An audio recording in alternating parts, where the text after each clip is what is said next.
Welcome to the NBA 2K G League show. I'm your host, Varun Chari, and welcome to the show. Let's see. I just want to get this link out really quick. I think it's on YouTube. Let me go to X here and get it out to everybody. All right, quote it. Happening now. Let's see.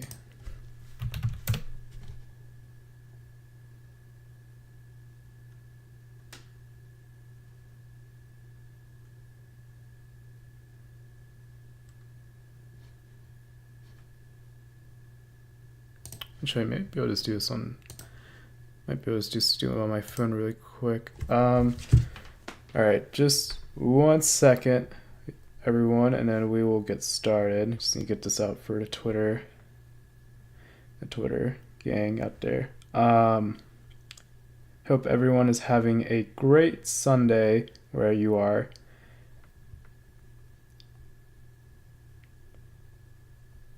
Let's see.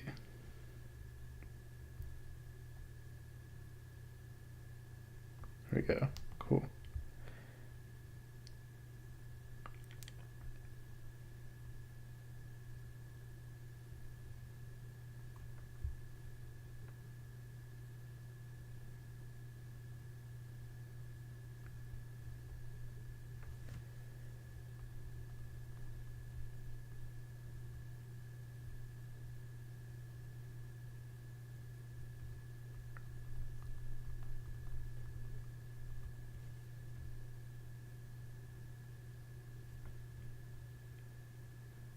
Okay, hopefully that link should work now for everyone on the Twitter sphere. All right, let's see. Click on it, see what happens.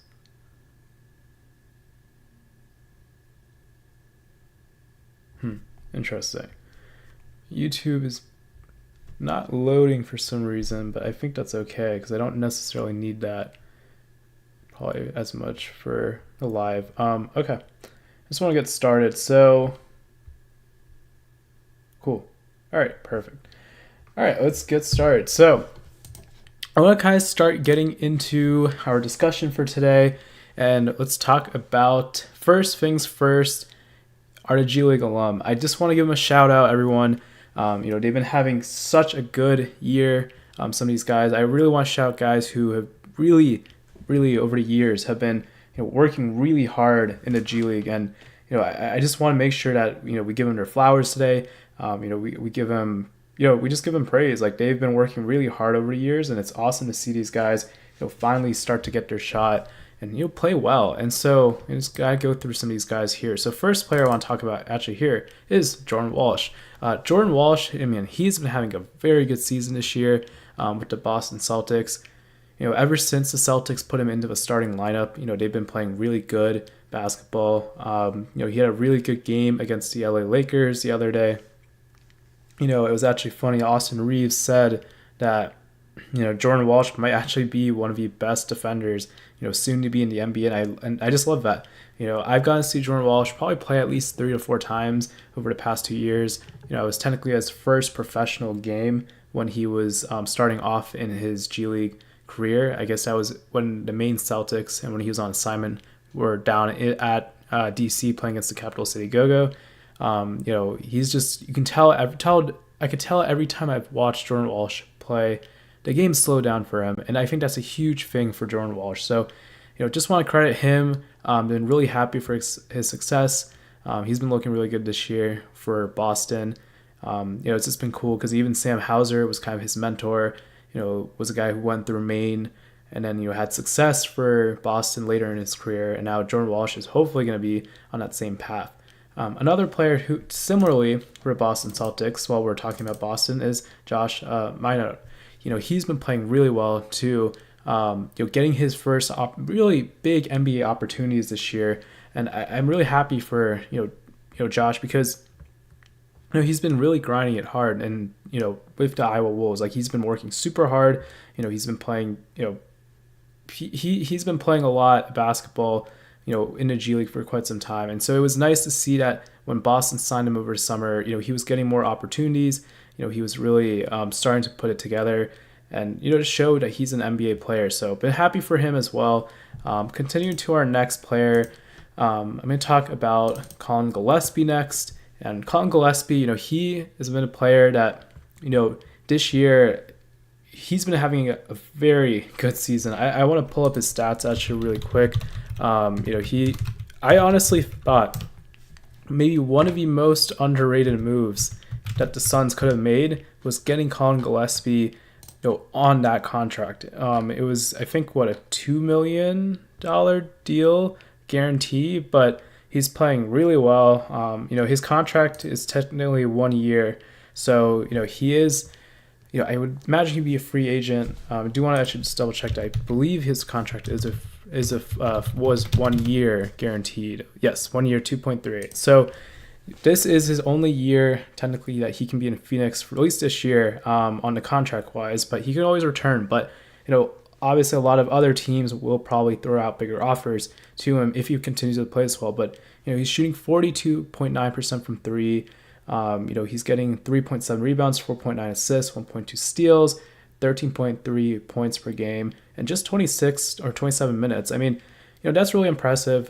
He's done a really good job stepping up, especially with Grayson Allen out for Phoenix. So I'm really happy for Colin Gillespie. He's a guy who's over the years has, gone minutes with Denver, but he never could just, they never really gave him consistent minutes. And so, when Phoenix gave him the two-way last year, he's starting to show those flashes, and then he kind of started getting more opportunities in Phoenix. And so, and also a big thing, I believe, is that he's no longer was two-way eligible, or maybe he was, I'm not too sure, but he was running out of his two-way eligibility. So that was also something I thought was important to keep in mind, was that eventually, he would, start to be out of years, down the line. So I think that was a huge thing. Really happy for Colin Gillespie. And yeah, just want to continue to shout him out as well. Another thing, talk about, let me just check Twitter thing real quick. Okay, cool. Another thing I want to talk about is, another player I want to talk about next is Pat Spencer. So Pat Spencer, and I tweeted this yesterday. Let me see if I can find a tweet. See, yes, this tweet right here. So this was a big trade that the Santa Cruz Warriors made 3 years ago to acquire Pat Spencer from the Capital City Go-Go. Now, Pat Spencer was a tryout player for the Capital City Go-Go in 2021. He was then traded by, as you can see, July 22nd, 2022 to the Santa Cruz Warriors. Obviously, this was one of the best probably moves I've seen from Santa Cruz. Yeah, honestly, I would think in the last 10 years. I mean, this might have been one of their strongest moves they made, because, for that front office to find a guy, who I think had he had a really interesting background. I mean, he's a lacrosse player. He's a guy who has good footwork, and I think you can kind of tell as you watch him play, how he moves, like the agility side. I can see that from the way from his lacrosse background. That is something I really do like about Pat Spencer's game, is that, he moves really well, as a basketball player. And I think that was something that really caught my attention as I was watching him in the G League throughout the past few years. So I've been really happy to see that, he's getting 19 points against, almost a healthy, pretty much really majority of our team was healthy. Maybe not having Jared Allen, but I mean, or maybe DeAndre Hunter was out, but pretty much everybody was there. Darius Garland, Donovan Mitchell. I think Evan Mobley or Jared Allen, one of the two was there, but most of their guys were there. And I thought Pat Spencer did well. I mean, they didn't have Steph Curry, Draymond went out. So, really happy for Pat Spencer right now, and just want to shout him out as well. Also want to shout out Reed Sheppard. We knew that when Fred VanVleet had gone down, Reed Sheppard was going to get more of an opportunity this year in the NBA, and so he's definitely had a lot of learning curves for sure. But I'm just happy to continue to see that he's getting to play more. It's going to be I think a very important time in his career, as they're evaluating whether or not they're going to keep. Maybe if Reed Sheppard is going to be their guy moving forward long term. I mean, that was kind of the thinking, was when you drafted him number 3, potentially he was going to be Fred VanVleet's replacement. And now we're kind of seeing right now how he's doing. I mean, it's not like Houston's completely like out of the playoff picture. I mean, they still are doing really well, and so Reed Shepherd's been helping them as well. So it's not like it's not like playing Reed Shepherd's hurting them at all. I mean, he's just a lot of learning curves for a guy who didn't really get to play a lot his first year. Played some in the G League, and now is finally getting more of an opportunity this year in the NBA. And then the last guy I want to talk about is Brandon Williams. Brandon Williams, I've been continuing to be just happy for his success. I know he's been, working really hard in the G League the past few years. I remember when he was with, I think it was the Lakeland Magic. He's been with the Trailblazers. He was with, I think maybe it was Westchester Knicks, and then he was with the Texas Legends. Like, he's been around a lot of different teams, over the years. And so when he started getting more of an opportunity towards the end of last season, and now this season he's coming off the bench, or sometimes he's starting at point guard, he's been playing super well. And so that's just something, I've been happy for Brandon Williams to get more of an opportunity this year. Jason Kidd is at least trusting him with minutes. It seems like Jason Kidd's telling him, this is what the type of player, you are, and, this is what you need to continue to work on. And it's not like this is kind of a, Brandon Williams is done growing as a player. It's great because, he has the opportunity to learn under, Jason Kidd. And so, I think that's a huge thing too, is that he's continued to be around good players, good organization. And so, yeah, I'm happy for Brandon Williams and his career as well. But let me know what were any other alumni that I probably could have missed who are also having a really good season right now. Denise Jenkins, he's another guy. I didn't want to use the 2K image because he doesn't have a face scan, but Denise Jenkins, if you don't know of him, I think he played at Iona. I think he played under Rick Pitino. Yeah, he played under Rick Pitino. So he's been having a very good season this year with the Detroit Pistons. Especially with Jaden Ivey, who was out, Marcus Sasser, he started getting a lot more of an opportunity. He was huge for that Pistons, win streak. And so for, Denise Jenkins, been really happy for, his success as well. Was playing really well with Motor City. I always feel like with all these guys, you're seeing one consistent thing is that they play really well, at the G League, at the G League and the NBA level. But especially you see in the NBA level, there's certain guys who you see the flashes, like they'll have some 20-point games sometimes, and then you can start to see it more consistently. And that's a huge thing as well. Julian Murnick. Oh, yes.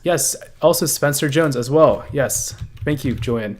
Spencer Jones has also been playing well this year. He's not really playing with the Grand Rapids Gold, and he's really playing a lot with the Denver Nuggets. And, that's really been good too. I mean, he's been having a good year, filling in spots for the Nuggets. I think, is it Christian Brown? He's still out, I believe, right now with an injury. Let's see. I think, yes. So he's been out with an injury. So it's been good to see Spencer Jones get more minutes, get more extended playing time. It's been awesome. I think also continue to see the Grand Rapids Gold guys, having some success, with the Denver Nuggets organization. I think that's something consistently we've seen, with Spencer Jones, Payne Watson, Julian Strawther, and Hunter Tyson and Jalen Pickett. These are guys who have been, back and forth, but seeing also them, some of these guys at least are getting more of an opportunity in Denver. So happy that Spencer Jones is at least getting to play more with the Nuggets this year as well. All right, so back to our discussion. The next chapter I want to talk about is I want to highlight the Austin Spurs. Now, the Austin Spurs, they are at 20 years of an organization. I think that's a huge deal. I just want to shout them out. I really have loved the way that the Austin Spurs have been doing, celebrating this 20 years. Let's kind of go to their Twitter really quick. Let me see if I can find it. Austin Spurs Twitter. Yes. So one thing the other day I really loved was this. Jeff Ledbetter. Now, if you all don't know who he was, Jeff Ledbetter he was a guy who played with the Austin Spurs for 4 years, 2016 to 2020. Just to see him come back, just, for the organization to even mention this, 20 years, like, that was just such a cool moment. It was a huge throwback for me seeing this the other day. The Austin Spurs also, for any of you who don't know, initially started as the Austin Toros, and then eventually became the Austin Spurs. And I believe, I believe it was, yes, 2014. So when they started, 2005, they were the Austin Toros. Then 2014, they became the Austin Spurs. So another cool thing I thought was that they also this year did an Austin Toros jersey throwback night.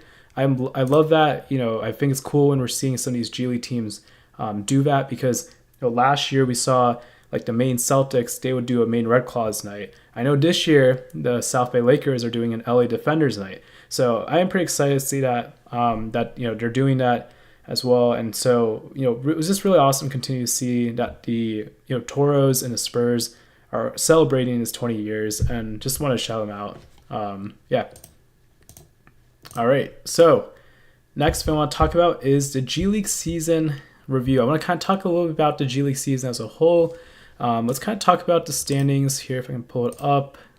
Let's see. So trying to see if it'll tell me. Oh yes, standings. Here we go. Cool. All right. So you can see here who kind of has it. Attached. Was it the star right here that has pretty much who would be in the actual tip-off tournament section. As of right now, obviously we still have about maybe like a week and a half or maybe 2 weeks till the showcase. So some of these things could change, but we're seeing really, it's starting to kind of shape up where we're getting an idea of what it could look like. But I want to talk about a few of these teams. So the Raptors 905. The Raptors 905, they've been playing phenomenal basketball this year. They pretty much have been, I would say, in my opinion, and I'm not trying to jinx it, but I think they might actually have a good shot to win the G League Showcase this year. They're the top defensive team, to my understanding. Actually, we can check here. I believe they're the top defensive team in the G League this year, and then the top defensive team in the NBA this year also. Let's see. I believe, yes. I'm going to go back to teams here, pull up the stats. Let's see, offensively, defensively. Go to advance. Yes, so defensively, okay, actually, they're in the top 10. So they're still one of the top teams when it comes to offensively, but defensively, their defense is really good. If you haven't watched them, I highly recommend it. They pressure the ball super well. That's something I've really caught my attention, is that they do a good job with defensive pressure around the perimeter. They really try to go after those passes, and I think that's something I really like about this 905 squad. It's interesting, as you saw inverse last year, is that when Drew Jones took over the 905 last year, they didn't have as great of a beginning half of the season. Really, they didn't have a great tip-off tournament. They had guys who got called up, like Jared Rhoden, Brandon Carlson, the different organizations. They also, had some injuries at points. They weren't as good as they were compared to right now. And now they're doing, very good. They're playing great basketball. They have some guys who've been doing super well with the Raptors, like, Olivier Sarr has been there. David Roddy's there. Let me see if I pull up the list of players for you guys to see. Here we go. AJ Lawson's been having a great year with the 905. Defensively, he's improved a lot. He's been looking super good. I'm happy they were able to bring him back on a two-way contract. Chucky Hepburn, I really like his game a lot. He 8.2 assists, 2 turnovers. I really do like that. 2.4 steals. You continue to see the defensive things about this 905 team. Olivier Sarr is getting 1.2 blocks, almost 1 steal, but I think it's just a way that they're all committed to buying into this defensive identity that the 905 have, and that's something I really do enjoy about this Raptors 905 squad. So just want to talk about them. Want to shout them out really quick. Somebody did also ask me to talk about the Cleveland Charge really quick. So Charge are 6-6. And so I just want to mention them because I was watching them this morning, and I think one thing about the Cleveland Charge is that they're in terms of offensively how they give up the ball, like the 3-point shooting against other teams, their perimeter defense against the three. That, at least to what I found, was probably one of their weaker points. That's something that other teams are able to shoot really well against the Charge when it comes to against their perimeter defense, and so that's something I think the Charge can do better at. Some of the players, it's been a little bit tricky because, well, one thing is that Naquan Tomlin, from the Charge and the Cavs, he's been playing a lot more minutes, so they don't have some of their two-way guys, all the time.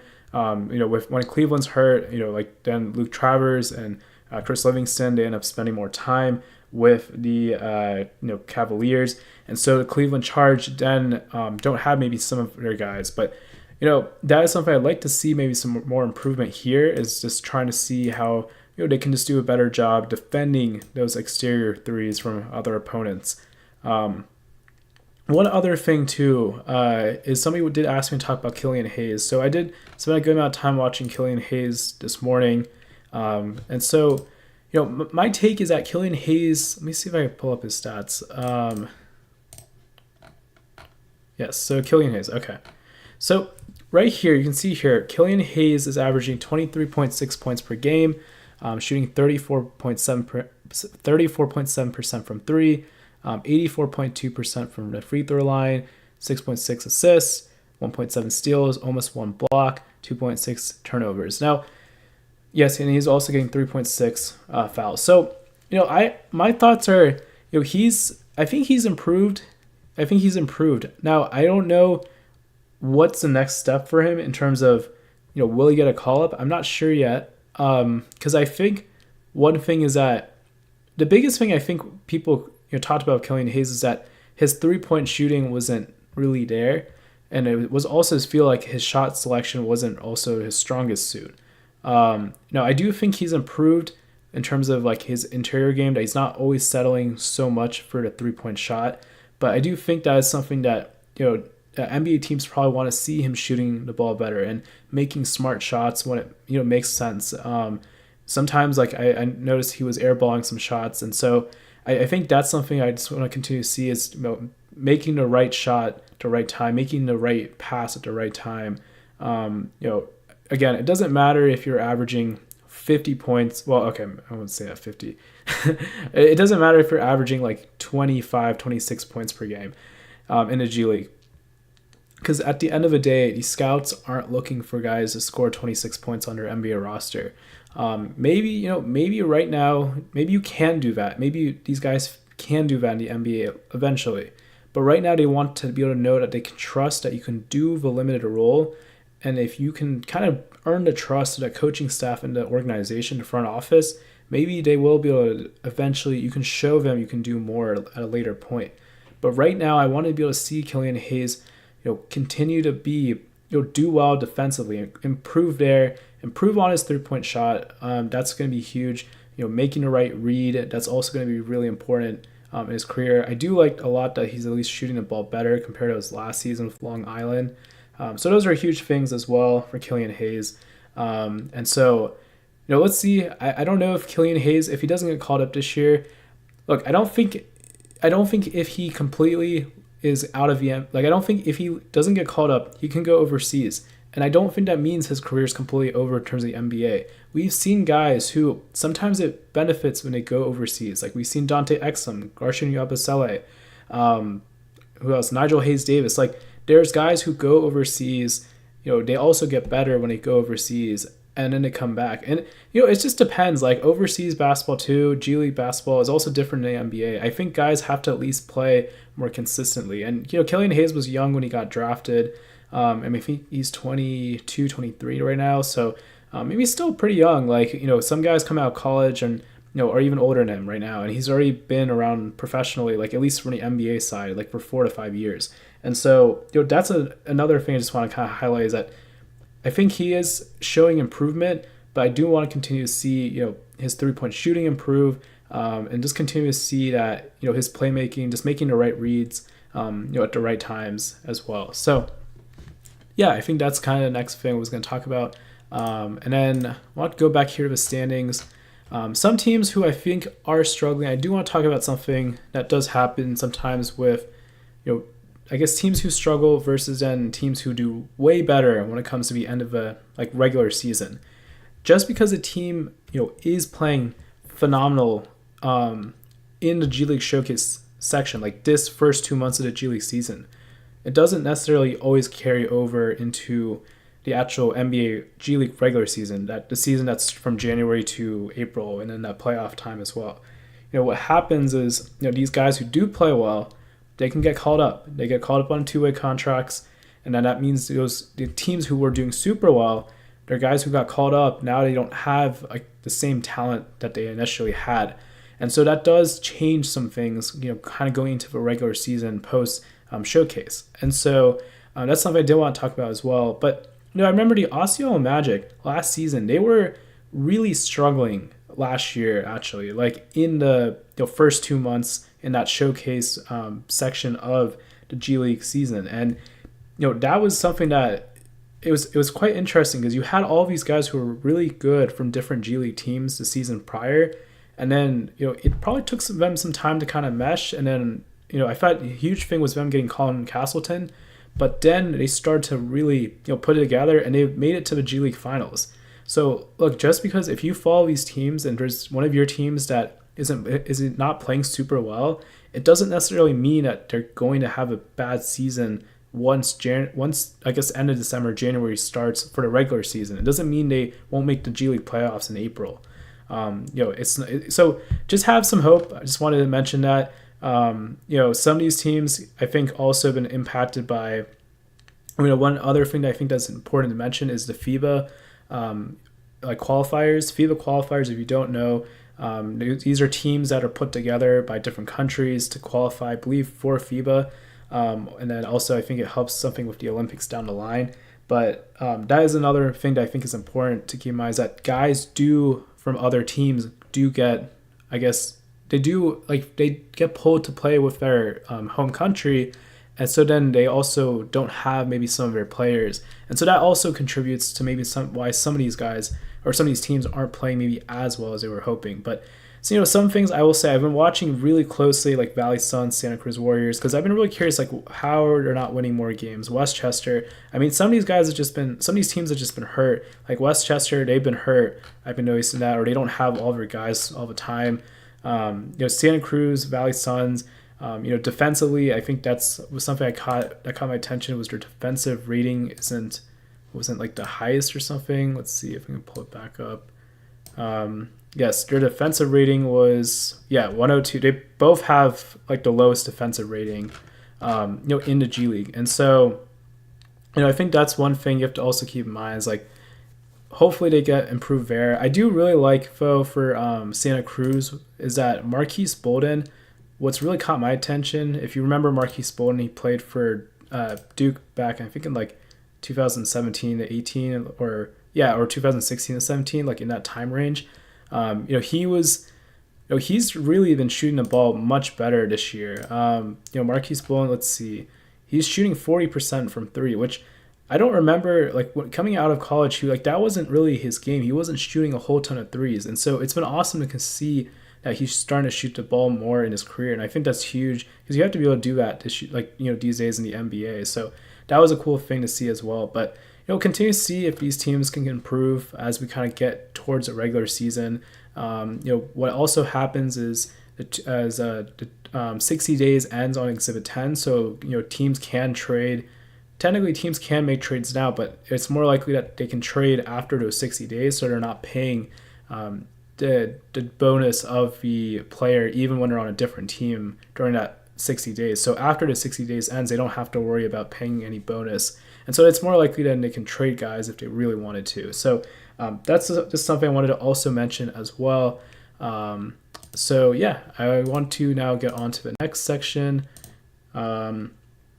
So the NBA's impact on the G League, we'll talk about that, and then we'll go through some questions, and then we'll take a quick 5-minute break, and we will be back. So All right, let's talk about the NBA's impact right now of what's going on in the NBA and how that is impacting the G League. So, okay, first things first, I want to talk about Giannis. I know I have him right here on the photo.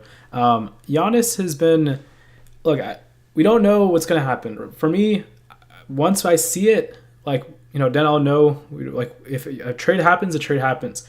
But we always have to think about the G League guys here and how this impacts them. So a Giannis trade could mean a certain thing, and it could change potentially the landscape in the G League, because if you trade Giannis, if Milwaukee trades Giannis to a different team, if the Bucks get a bunch of draft picks and they decide we're going full rebuild, they could, if they're blowing it up for this year, then maybe we see that they have a bunch of roster spots they might clear up. Maybe they'll trade a bunch of their bench guys away to get more draft picks. That opens up roster spots. If it opens up roster spots, maybe they'll call up some guys from the G League and maybe look at giving them a chance. Like, that's just a way. Like, if they're kind of like, this season's pretty much completely done, like, we're not gonna be winning more games, like, we're gonna win full rebuild, then maybe they do look at guys from the G League and try to give them a call up. That's one way I think about it. Another thing about a Giannis trade is that it clears up, potential roster spots on the back end of, a roster. So let's look at Jimmy Butler last year. When Jimmy Butler got traded from the Miami Heat to the Golden State Warriors traded 3 of their guys. And in the NBA, there's a rule that you can only have 13 guys on a roster for 2 weeks max, but you always have to be 14 minimum. But if you aren't, then you have 2 weeks to do it. And so what happened with this trade was that when Jimmy Butler was traded, they then had roster spots clear up, and so they were also in a situation. I don't know if it was them, but it wasn't like they could go sign a bunch of guys. Like, they were then bringing up Yuri Collins, who was from their G League team, just for those 2 weeks, kind of reward him, give him some time at least with the NBA organization, see how he was doing as well. And that's just another way, like, how this kind of helps these guys get an opportunity in the NBA.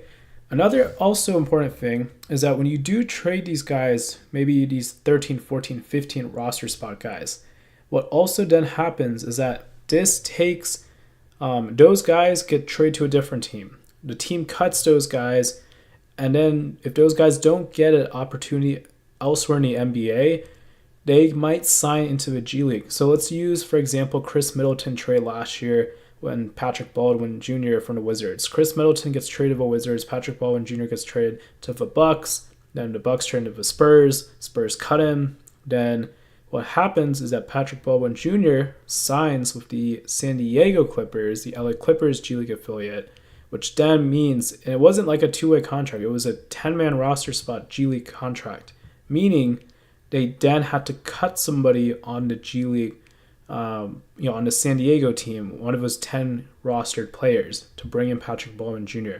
So yes, this does impact it. These trades do impact these guys all the way down, to the G League, because if one of these guys, they lose that roster spot, or if they have to clear up a roster spot, then they're going to end up cutting a guy on the G League side if one of these players wants to make a comeback. So I think that's also an important thing to keep in mind as well. If you're a rebuilding team, more likely you could just sign guys from the G League, kind of see who sticks, see who does really well. I mean, it's just kind of the way I think about it when it comes to like a big trade like Giannis. That could potentially open up spots for guys. That's just something you have to monitor as well. Another important thing too that I want to mention is the Chris Paul thing with what's going on there. I'm more going to talk about from the G League side. So the Chris Paul situation, we know that he is no longer with the team, with the LA Clippers, and so I didn't initially think this was going to impact. I didn't actually think it was going to impact the G League at all, but it did. What ended up happening is that the LA Clippers signed Ray J. Dennis to a two-way contract. Now, Ray J. Dennis, if you don't know of him, you can see here he played at Baylor. He actually played with the San Diego Clippers last year. I think he played Summer League as well last year with them. with the LA Clippers, and then was then playing with San Diego. He was then called up to the Indiana Pacers on a 2-way contract after the Pacers cut Tristan Noon, and he was pretty much with the organization. I would actually say about almost a year. He was signed towards I think it was beginning of New Year, so like January. And then, he was just cut recently by the Pacers because they want to sign Ethan Thompson to, a 2-way contract. And so with Ray J. Dennis then going over to San Diego, that and LA, like as a 2-way contract, that gives them some more depth. But then they had to cut Jamal Telfort, who was one of their 2-way contract players. And so now what we don't know yet, I haven't checked, at least as of today, we don't know if Jamal Telfort will come back to San Diego yet. If he does come back to San Diego, that means that the San Diego Clippers have to waive one of their 10-man rostered players. So again, it's all, these moves do kind of go down the ladder. They can go down and then affect guys on the G League roster. And so that's just something I did want to mention as well. With this whole Chris Paul situation, I guess LA wanted to bring in some depth here. And so I wanted to just kind of use that as another example of how it's impacting the G League here when it comes to from the NBA side as well. All right. I don't know if anybody any questions. Let's see. All right. Oh, Julian. Oh, dude, your roster is awesome. Julian Murnick was asking me about his G League roster. Yes, your roster is awesome, man. Thank you so much. I've been using it actually a lot for player face creations, which you're really good at. Just wanted to shout that out. Why in the G League I'm doing transaction on the 2K Vipers. 12 players right now is signed. The one is So Julian's question is, if I'm understanding right, he's asking why the G League are doing G League transactions every day on 2K. The Vipers have 12 players right now as of today, and they signed someone, but the limit on is 10 players. So why can they have 12? So the reason, Julian, is because it's usually due to injuries. If there's an injury going on to certain players, they're allowed to then get designated an injury exception. Now, I believe the rule is one of the players has to miss at least 6 weeks. I can't remember if it's the total amount of games, but they have to miss at least 6 weeks, and then the second player has to miss at least 2 games or 2 weeks in order for them to qualify for the injury exception. Let's check really quick because that is interesting about the Rio Grande Valley. Because I know that this morning they did sign, or yesterday they had another player join the Vipers. Let me count really quick. So 1, 2, 3, 4, let's see, 5, 6, 7, 8, 9, 10, 11, 12. Yeah, I see what you're saying. So yes, there is 12. I think part is because they are injured. If I remember right, like Ricky Council, he hasn't really played. I thought Vernon Carey was healthy again, but I don't know. Maybe he's not healthy again. The other thing is too, like all of our 2-way guys I remember were with him yesterday. Were with Dallas, I believe. They were with them like when the Rockets were playing the Mavs. So they've not been fully healthy, is my understanding, and I think that's also why they're able to use like some injury exceptions to be able to expand their roster past 10. As soon as these guys do get healthy, obviously they're gonna have to cut then those 2 guys to get back to the 10 roster spots. Let's see another question from Julian here. Isaiah Roby played for the Knicks, and why didn't Koloko sign with South Bay? If you know, I don't think as of right now he's returned to South Bay, and I don't know if he will. So one important thing to keep in mind is that each G League team gets only one in-season affiliate player. So that typically means that guys who are on 2-way contracts who have that Exhibit 10 language, they're only allowed like each NBA team can only bring back one of those 3 guys on a 2-way as like a season affiliate player, meaning that if they want to say, for example, so let's say Christian Koloko, if the Lakers wanted to keep Christian Koloko with South Bay even after his 2-way contract, then he would be as an in-season affiliate player. But they only get to do that one time, like for one player for the entire G League team. So maybe it was that. Look, I don't think Chris Mannon or Nick Smith Jr. if they were cut, I don't think they would go back to South Bay. I think another team would pick them up. But Koloko, I think it's about looking at where he has a good fit, for another opportunity, G League wise. What happens is these guys will again go work out for different, NBA teams, and then what happens is they'll go back and then the G League team of the NBA organization will trade for that guy's returning rights. And so that's like I think some way you can look at it is that could be maybe something that's going on is that he's working out for teams. Maybe he'll sign closer to the G League showcase that's coming up like really soon. Maybe he will play in that. So we'll kind of see. We'll see what happens with Koloko as well. Let's see. Let's see your other question. Yeah, I think your question is why don't they play Vernon for going back to the Rio Grande Valley Vipers? Why don't they play Carey or Kari on the Vipers and Ricky Council? Um, I think they are hurt. I could be wrong, but I thought they've been hurt right now, which is maybe why I do remember like because I've noticed too like Ricky Council hasn't really played and so has Vernon, but I think they haven't been healthy and that's probably has something to do with like kind of what's going on. And that's probably again why they're able to get 12 players because they haven't really played that at all this season. Like for example, like even right here, Arthur Kaluma for South Bay Lakers, he just started playing again, but he was kind of out for a majority of the first part of this tip-off tournament section of the season, but it was only one injury, so it couldn't be like South Bay could qualify for an injury exception to add a second player. So yeah, I guess that's to answer your question. I think it has to do with injuries as well. Okay. All right. I am going to take a little break and then we'll come back and I'll talk about my list of NBA potential call ups. And then we'll kind of talk about more about the G League showcase coming up. We'll talk about like some pre-showcase info. And yeah, so I'm going to put in a note here. We'll be back in 5 minutes. Oh, what happens if I put in a sign here? Wait. Oh, yeah. That's cool. Oh, yeah. We'll return in 5 minutes. All right. I will be back.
All right, we are back. So now I'm going to talk about list of NBA potential call-ups. My list. I'm not saying these are any people who 100% will get called up. These are just what I've observed and who I think is having a good season. So let's kind of go to see if I can go to the individual player stats for certain guys. So here's the most important thing I look at personally.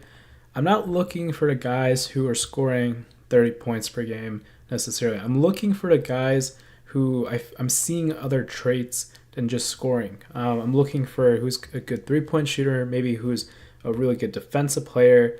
I'm looking for who's really going to put in effort at the end of the day, because I'm looking from the perspective of what these guys who are already scouts are going to be looking at the showcase.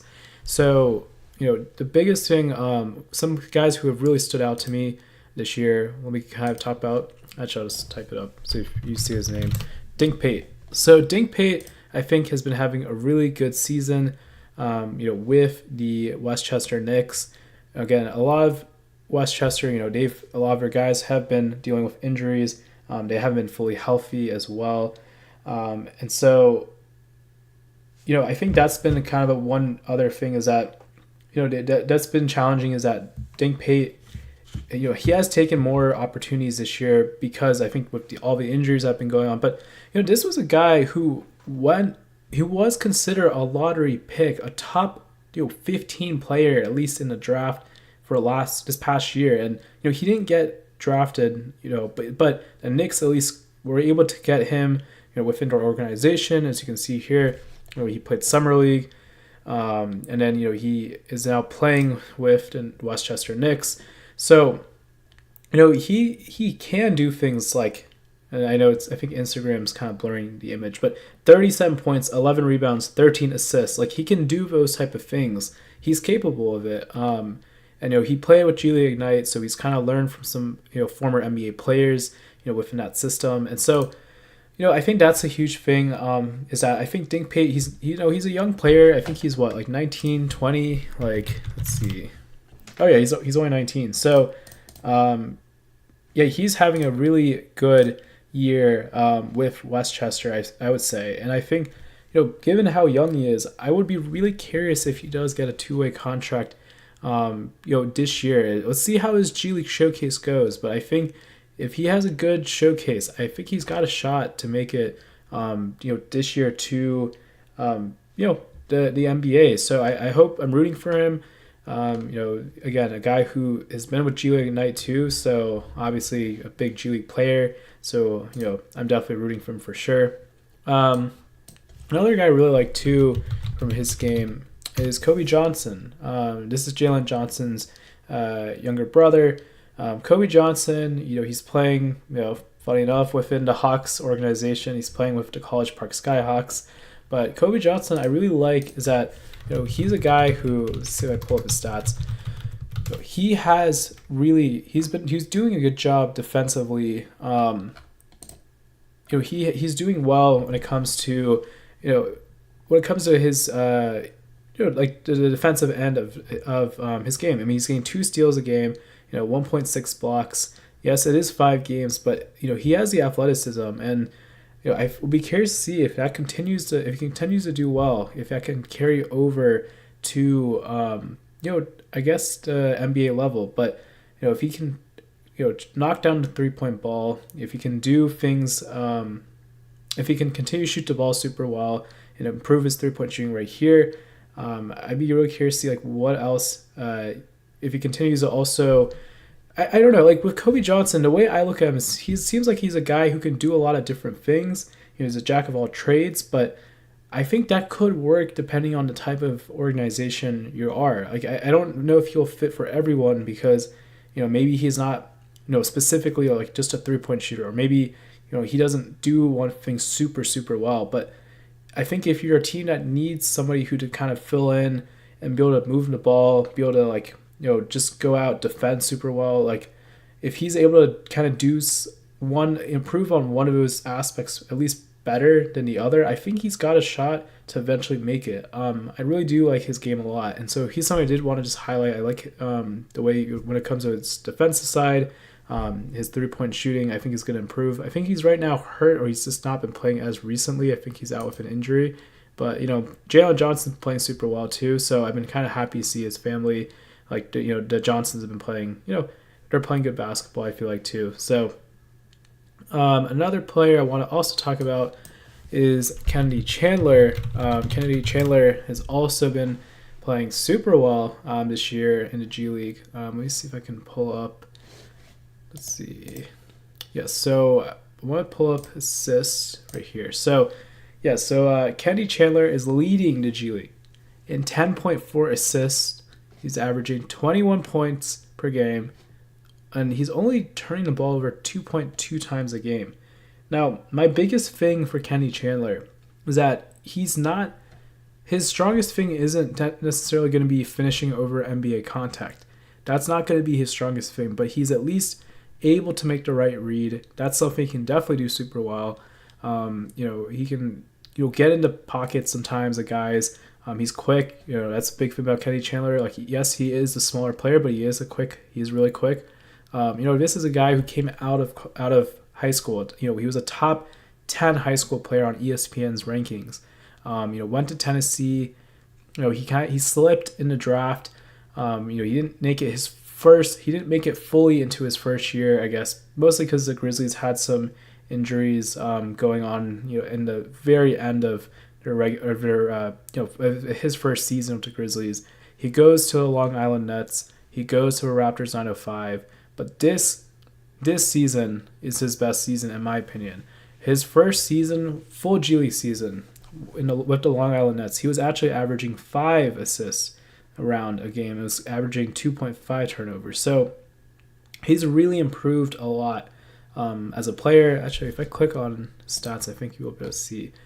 Let's see. Does it show me his profile? Yes. So you'll kind of see here, like, with Long Island, he was only averaging 5.3 assists, but 2.4 turnovers. Now he's averaging 10.4 assists and 2.2 turnovers.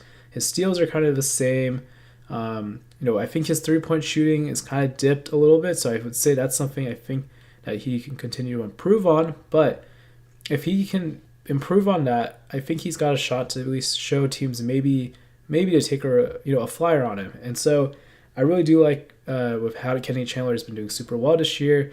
I also want to talk about Darius Brown. He's also a player that I really liked when I was watching the Charge this morning.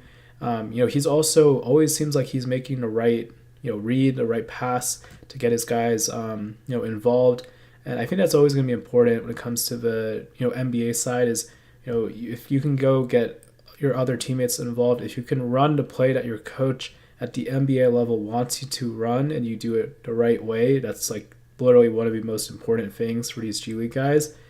Then I think they've got a shot to stick in the NBA. And so Darius Brown, I really like the way he was playing when I was watching him against the Noblesville Boom today. Shooting 38% from 3, so I do like that as well. That he's doing these different things. So let's see how his showcase goes. Also, some other guys too that I think are also playing pretty well I guess actually was called up was LJ Cryer. He's been playing super well. He's almost shooting 40% from 3. But he's been having a good year with the Santa Cruz Warriors. Daishawn Nix has been playing really good basketball as well. He's trying to get back into the league, so let's see how his showcase goes. Also, Dylan Jones, the number 1 pick in the G League draft this year, he's been averaging triple doubles. Obviously, the biggest thing is his 3-point shooting. That will need to improve if he wants to play in the NBA more consistently. But at least that he can do these other things. But yes, he is turning it over like 3.3 times. But to at least get like 8.1 assists, like he is able to do some of these things. Maybe he's not the best shooter, but he is at least able to do these other things. So will that carry over to the NBA? It depends on the type of player he becomes. I could definitely see if he ends up not making it back to the NBA, I for sure could see him having a really good European career. And maybe he comes back again. It doesn't mean that just because these guys go overseas, they're never going to come back to the NBA. But I just want to kind of mention him as well. Maybe he's somebody to look out for in this showcase as well coming up. Let's see. I'm trying to think of other guys as well. But yeah, I would say those were just a few guys on my list who I think are kind of notable to keep in mind. Obviously, some of these players are already signed to contracts as well. Important thing to also keep in mind is that some of these players aren't actually two-way eligible. So, to be two-way eligible, you would have to play in the the NBA 4 or less years to qualify. If you played, more than 4 NBA years, even if it was for like if you were on a 10-day contract and you played like one game, like you cannot technically then play. Then you technically can't play again, I guess, when it comes to the G League as well. Like you can't try to figure out this phrase. They won't allow you to play again in terms of the another G League contract.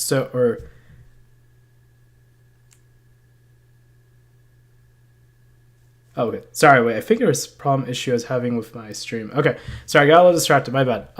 If you are on it more than 4 years, you cannot play on a two-way contract. So these guys typically will then go back and then play in a G League, hoping that in January they can get a 10-day contract call-up when January starts. So we'll see who out of here is able to get one of those 10-day contracts. Teams will sometimes use those 10-day contracts to look at guys and then eventually maybe give them a two-way. So that's just one option as well. But yeah, that's just some guys I want to talk about really quickly. So, all right. So yes, G League Showcase info as well. Let's see. So G League Showcase preseason or pre-showcase info. So one thing that I think is important I want to talk about is this G League Showcase. Now, if you don't know what the G League Showcase is, it's an event every year where NBA scouts, GMs, agents, not just NBA, international scouts too. They all go to this event. In the past, previous years it was in Vegas.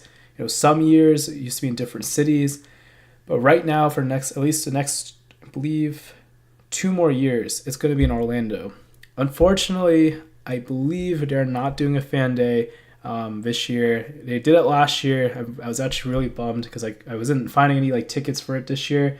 But at least I will be talking about the G League Showcase more again as we kind of get closer to the showcase. But the showcase is really important for these guys who are trying to get call up because one, I think, important thing is you need to monitor is that these two-way contract guys who have been playing super well, like Ryan Nembhard, like Pat Spencer, these guys, when they're playing well, they get their contracts converted in February. It could open up, a potential two-way contract spot. If it opens a two-way contract spot, they could call up somebody, maybe within their, G League organization, or they could call up somebody from a different G League organization. And so what you could also think about is if you're, a GM or like a G League GM, you look at, okay, we might be converting like Pat Spencer, Ryan Nembhard in February. We'll have a two-way contract spot open. Why don't we trade for this guy that we like right here that we're seeing in front of us? Or we like, this player and we want to get his returning rights after the showcase. And so that's like what happens. Maybe that's the scenario of what ends up happening is that then they trade for that guy and then they're able to kind of see how he looks within the organization. And then they're able to kind of evaluate, like maybe we'll give him a two-way contract. Then once we convert like Pat Spencer or Ryan Nembhard. So that's, I think, an interesting thing that I've been kind of thinking more about is with all these guys who are playing super well on the NBA side, it could be an opportunity for some of these guys to get traded to different organizations. Maybe they will get a two-way contract there as well. I think, one thing too is with the Chris Paul situation is that, they did talk about Kobe Sanders could get converted, to a roster spot. And so that could open up an opportunity for, maybe a guy from the San Diego Clippers, or maybe they'll look for a different guy from a different organization for, a two-way contract. So those are important things. Again, it's not just, NBA guys who are there. It's international scouts also because they typically also are looking, like the 60-day mark for an Exhibit 10 bonus ends after the showcase. That's 60 days. So guys who were playing then within these first 2 months, they get their 60 days. They will get the 85 up to 85K bonus, and then they could leave if they wanted to. Like they could go overseas, and so that's also a big thing is that why these international scouts will go is because then they have opportunities to look to kind of bring over guys, from the G League over to like maybe EuroLeague or over to a different league overseas. So that's just another important thing to keep in mind too with the showcase coming up. Again, it's all about like monitoring, what you can do to improve your team moving forward. Once the regular season starts, those games do matter for making the playoffs when it comes to April. So that's where then you kind of want to start making moves. I think a big move last year was when the Long Island Nets traded for Drew Timme, which, Drew Timme had a really good year with the Long Island Nets, after he was traded to them from the Stockton Kings. So I think that was an important thing to just keep in mind is that, there are guys who they might not be playing as many minutes or not, maybe they're being underlooked, but if they're brought over to their, G League organization, they then have an opportunity to play super well. And so, yeah, that's just also another thing to keep in mind. I'm trying to think if there was anything else with the showcase to talk about, but I think that was pretty much it. So I'm going to go back to some more questions here, and then we'll kind of call it a day. So, all right. So another question here. You think the Herd have a shot at winning it all this year? It's a really good question, Julian. Let me see. The Herd, they're interesting. I kind of want to pull up, see if I can pull up their team stats. Let's see.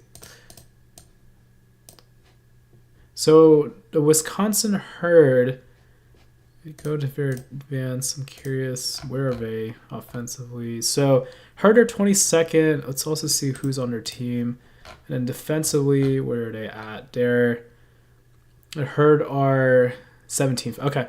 So they've been doing like okay. They're like 3-7. I mean, they're not great, but I think like they're starting to kind of like turn it around a little bit. But it's like what I've noticed is when you bring in Victor Oladipo and then you bring in like Dennis Smith Jr., these are like adjustments they have to make. They also sometimes didn't have like Mark Sears with them or Pete Nance because sometimes those guys are going to go play more minutes with the NBA roster. Because, like, for example, Giannis is out, so maybe Pete Nance is going to spend more time with, like, Milwaukee. So another thing, too, to keep in mind is, like, then the FIBA, that some of their players did play with FIBA, so they couldn't, they didn't have some of their guys. So do I think they have a shot? I mean, let's see. I think one important thing is that, I don't know, I'm more curious, like, how long will Victor Oladipo be with the organization? I don't know, like, will he play all the way till April for the playoffs? Or will he kind of leave after maybe March? Like, for Victor Oladipo and Dennis Smith Jr., both of them aren't eligible to sign a two-way contract. But the smartest thing for them is to continue to play into February or March, that time frame, because the 10-day contracts are available starting in January. So I think if they're still there, I think they have a shot. I think it also depends on who from their team is there. I think also we'll see if Pete Nance is also going to continue to play there. I'm really curious actually if they're going to keep Alex Antetokounmpo on a two-way contract after this season. Or not after this season. If Giannis is traded, I would imagine they're probably going to not keep him around anymore, so we'll kind of see on that end. So it could change, like if the two-way contract players change in like a few months, especially we'll have to see how February is looking with all the trades. That could also impact then who from this team, like how this team looks. We'll also see after this showcase, what trades happen from the Herd. I'm gonna see if I can look up their players here really quick. I mean, yeah, like we see here, Johnny Davis, he's averaging 15 points per game. He can shoot the ball better from the free throw line. 2.3 assists, 1.6 turnovers, 1.1 steals, 0.6 blocks, 2.9 fouls. So, it's kind of varies. Let's see who makes the most points. Let's see. So Pete Nance is averaging the most points, but how many? Oladipo is averaging 13.9. Oladipo, I would say he does have a lot more. He takes a lot more shots, I would say. He does handle the ball a lot more on the team. It doesn't, I think, so my thinking is, I think they have a shot. I think they'll make the playoffs because they have some really good guys on here. Craig Randall II, I think, is pretty underrated also.